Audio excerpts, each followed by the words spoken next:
I do. I have one for Nigel.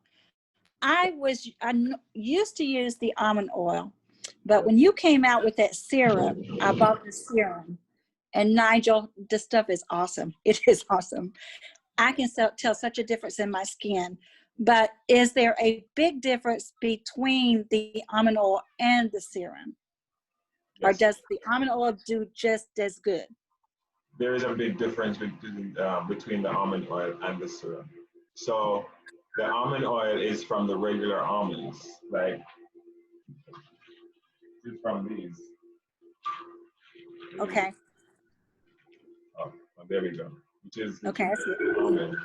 The serum is from, I don't have any clue right now, but the serum is from the seeds.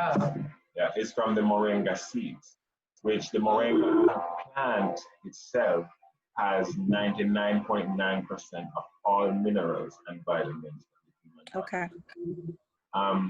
It has all the essential amino acids that the body needs also.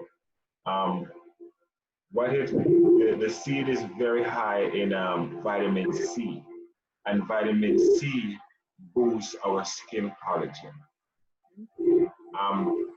The oil also helps with like blackheads, acne, that kind of stuff. Tightens the skin because that's what I've noticed is how it tightens the skin. Yes, and that's from the vitamin C. Because as I say, the plant has 99.9% of all minerals and vitamins that the body needs. But the seeds, you will find more of the minerals in the leaves, but the seeds, they have more of the vitamin C. And the vitamin C is what does that tightening effect in the skin. That's that collagen. Okay. Now I went and seen my nail tech on Thursday. Yes. No, what's today? Friday, on Wednesday.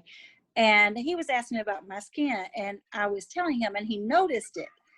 And he asked me, as a matter of fact, could I give him information from you because he would like to put your products in his store. Oh, wow. So, because he owns his own business, and he might as well be a Jamaican. He's